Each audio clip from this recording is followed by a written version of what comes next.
बिछड़ी राजकुमारी। बिजलियां चमक रही हैं, महल में हड़कंप मचा है।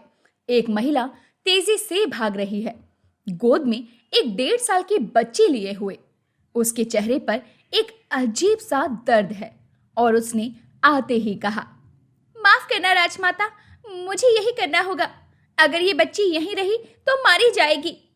राजकुमारी आर्या, तुम्हारी असली पहचान कोई ना जाने। जब समय आएगा सब स्वयं प्रकट होगा। एक छोटे से गांव में 18 वर्षीय लड़की साधारण फटी साड़ी में सर पर लकड़ियां रखे चल रही होती है। चलते चलते बहुत थक रही थी, लेकिन फिर भी उसके कदम हिम्मत हारने का नाम नहीं ले रहे थे। अरे यारू, आज फिर अकेले जंगल से लकड़ियां लाई? डर नहीं लगता तुझे? आजकल का माहौल ऐसा नहीं है कि तू अकेले ही सब काम करने के लिए निकल जाए। थोड़ा तो डरा कर। डर और भूख में से किसी एक को चुनना पड़े तो मैं भूख से नहीं हार सकती। जब भूख लगती है तो डर भी दुम दबाकर भाग जाता है। सच में तुम बहुत बहादुर हो, वरना तो लड़के भी आजकल जंगल में अकेले जाने से डरते हैं। तुम तो फिर भी एक लड़की हो, बहुत मेहनत करती हो तुम अपने पेट को पालने के लिए। काकी, अब आप ही एक बात बताइए, क्या भूख लड़का लड़की देखकर थोड़ी लगती है? अच्छा काकी, अब मैं चलती हूँ, बहुत काम है आज मुझे। ठीक है बेटी, जैसा तुझे ठीक लगे। भगवान तेरा भला करे और हमेशा रक्षा करे। आरू अपने घर आ जाती है और रात के समय खाना खाकर सो जाती है। रात के समय आरू नींद में चिल्लाने लगती है, आरू आरू, क्या हुआ? वो सपना फिर से आया क्या? हाँ दादी, फिर वही सपना। बड़ा महल, सीढ़ियां, एक लाल कपड़े पहनी औरत मुझे गोद में उठाए दौड़ रही है। फिर एक झटका और मैं गिर जाती हूँ। कुछ सपने अतीत से आते हैं, कोई बात नहीं, अब सो जा। कुछ दिनों बाद गांव में एक मेला लगता है। वहीं एक काफी मशहूर बाबा आए होते हैं। लोग उनसे भाग्य पूछते हैं।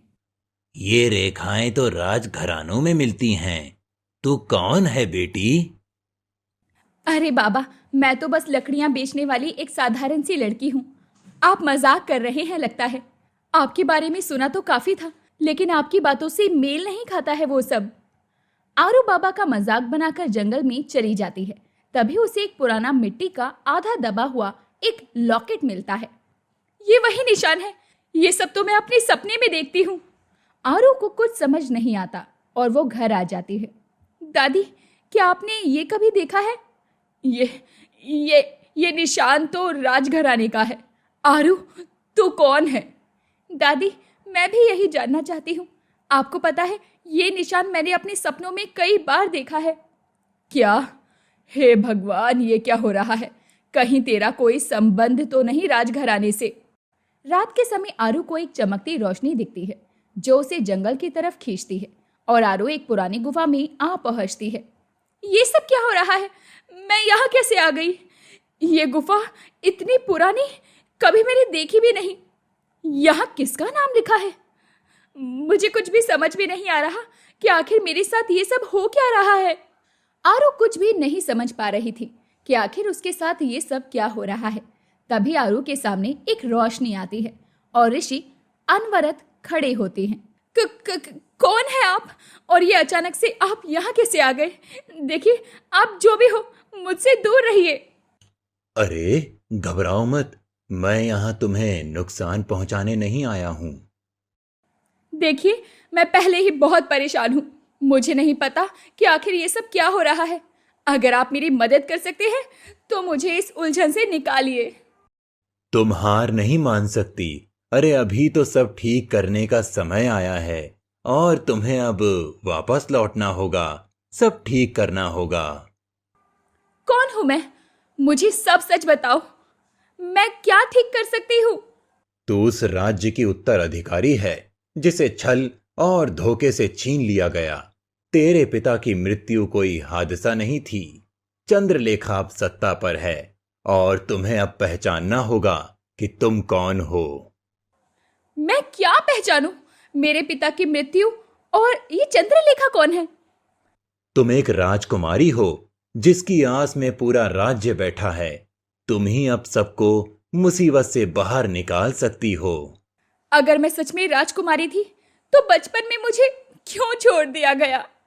राजा वीरेंद्र सिंह ने तुम्हारे जन्म के बाद एक भविष्यवाणी की थी कि तुम्हारी बुआ चंद्रलेखा तुम्हारी मृत्यु चाहती हैं।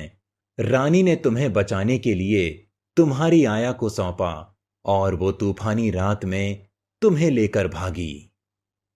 मतलब मेरे माता पिता अब?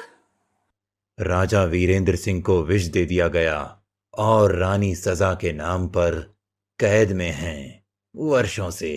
और आप कौन हैं? मैं एक ऋषि हूं। मैंने ही वो भविष्यवाणी की थी और मेरे शरीर के खत्म होने के बाद भी मैं आज तक यहां तुम्हारा इंतजार कर रहा हूं, क्योंकि मेरा कर्तव्य था तुम्हें सच्चाई से रूबरू करवाना। मेरी माँ से मुझे मिलना है। चंद्रलेखा तुम्हें अपनी मां से नहीं मिलने देगी। राज्य में हाहाकार मचा हुआ है। वहां के लोग हर समय उसके कहर से सहमे होते हैं। अब तक मैं इसीलिए ही शायद जिंदा हूं, ताकि मैं अपने पिता के कातिलों का बदला ले सकूं। आरू के सब सवालों के जवाब उसे मिल गए थे और अब वो सब कुछ समझ चुकी थी। वहीं दूसरी तरफ गांव से दूर भानुगढ़ राज्य में चंद्रलेखा अपने सिंहासन पर बैठी होती है। गांव में एक लड़की की बात फैल रही है। वो राजकुमारी जैसी दिखती है। जी, उसका नाम आरू है। लोग उसे आर्या बुलाने लगे हैं। इससे पहले कि वो महल तक पहुंच जाए, उसका रास्ता खत्म कर दो। मैं इस राज्य में किसी को भी नहीं आने दूंगी। ये मेरा राज्य है और यहाँ केवल मैं ही राज करूंगी। जो हुकुम राजमाता। माँ, ये सब क्यों करना? अरे वो अकेले हमारा क्या ही बिगाड़ लेगी। तुम समझते नहीं हो, इस राज्य को अगर उसकी राजकुमारी मिल गई तो हमारे लिए खतरा ही खतरा है। अब तक की हमारी मेहनत सब मिट्टी में मिल जाएगी। बिछड़ी राजकुमारी को बिछड़ी ही रहने दो पुत्र। आरू अपनी दादी के साथ झोपड़ी में होती है। तभी बाहर से शोर उठता है। राजद्रोहियों को शरण देने वालों को दंड मिलेगा। आरू, आरू भाग जा, पीछे वाले रास्ते से निकल जा, वो तुझे ढूंढ रहे हैं। नहीं दादी, मैं आपको ऐसे अकेले छोड़कर नहीं भाग सकती। आरू, तू समझ क्यों नहीं रही? वो लोग तुझे ही ढूंढ रहे हैं। तू राजकुमारी है। किस्मत तो मेरी अच्छी रही है कि मैं राजकुमारी को पाल सकी। मुझे कुछ हो भी गया तो कोई परेशानी नहीं। नहीं दादी, आप ये क्या कह रही हैं? चुप आरू, तुझे मेरी कसम, तू यहाँ से जा। तेरा जिंदा रहना जरूरी है। आरू पीछे के रास्ते से जंगल की ओर भागती है। ऋषि की गुफा तक जा पहुंचती है। ऋषि जी, उन्होंने मुझे ढूंढ लिया और दादी को भी। अब तुम्हें छिपना नहीं, सामना करना सीखना होगा। तुम्हें सिर्फ नाम नहीं, आत्मबल भी चाहिए। तुम सिर्फ राजकुमारी नहीं, तुम न्याय की अग्नि हो जो अन्याय की रात को जलाकर राख कर देगी। अब मैं जान गई हूं, मैं आर्या हूं, मैं लौटूंगी। मैं इस सफर में तुम्हारे साथ हूं राजकुमारी। महल के अंधेरे तहखाने में एक महिला थी, लेकिन उसकी आंखों में आज भी कैद के बाद एक तेज प्रकाश था। एक छोटी सी खिड़की से चंद्रलेखा आती है। तेरी बेटी नहीं मरी थी, मैं जानती हूं, वो अब लौट रही है। फिर तैयार हो जा। जब मेरी बेटी माँ के पास वापस लौटती है तो आंधी बनकर लौटती है। महल के पिछले हिस्से में एक गुप्त सुरंग मिलती है, जिसे राजा ने संकट के समय के लिए बनवाया था। तुम इस दरवाजे से महल में जाओगी और उस सिंहासन तक पहुंचोगी जो तुम्हारे अधिकार का है। इस गुप्त रास्ते के बारे में चंद्रलेखा को भी नहीं पता है। सिंहासन तक पहुंचकर क्या करूंगी मैं? वो कोई आम सिंहासन नहीं है। उस सिंहासन पर बैठने वाले का आत्मविश्वास, आत्मबल ही इतना होता है। अगर रास्ता अंधेरा हो तो तुम्हें उजाला बनाना होगा। ये राज्य तुम्हारा ही है, बस तुम्हें अपना सिंहासन हासिल करना है। आरू गुप्त रास्ते से महल के अंदर पहुंचती है। वो उसी तहखाने में जाती है जहां रानी को कैद किया गया था। माँ! आर्या, मेरी बच्ची! आरू रानी को बाहर निकालती है। तभी चंद्रलेखा को खबर लगती है। वो सैनिकों के साथ आती है, लेकिन सामने अब बदली हुई आरू खड़ी है। कुर्सी पर बैठना आसान नहीं, खून बहाना पड़ेगा। अगर खून ही बहाना है तो मैं अपने लोगों के लिए बहाऊंगी। तूने मेरी माँ को कैद किया, मेरे पिता को मारा, और अब तेरी बारी है। आरू और चंद्रलेखा आमने सामने थे। चंद्रलेखा सैनिकों को इशारा करती है। रानी को एक तरफ वफादार गांव वाले घेरकर सुरक्षित रखते हैं। छोटी सी लड़की गांव से आई, मिट्टी से लिपटी हुई, ये सोचती है कि महल उससे डर जाएगा। तलवारें निकलती है और दोनों आपस में लड़ने लगती हैं। आरू के साथ गांव के युवा, ऋषि के शिष्य और कुछ राजमहल के पुराने वफादार खड़े होते हैं। चंद्रलेखा बुरी तरह हारती है और उसे उसके बेटे के साथ बंदी बना लिया जाता है। अब तुम्हारे जुल्म खत्म हो गए हैं।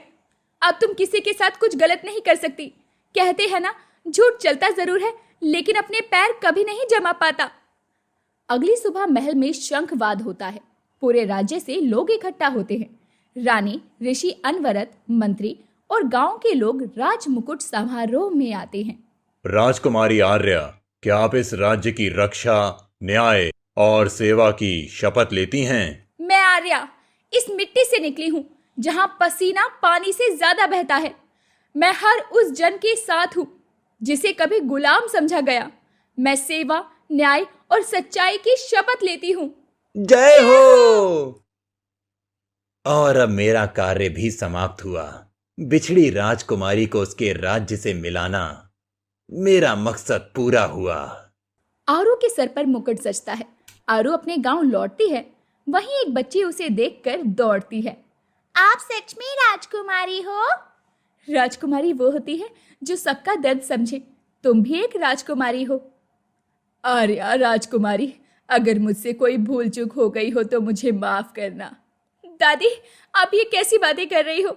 अरे अगर आप नहीं होती तो शायद मैं भी नहीं होती और आप मेरे साथ महल में रहोगी, यहाँ नहीं। हाँ अम्मा, आपकी वजह से हमारे राज्य को उसका असली हकदार मिला है।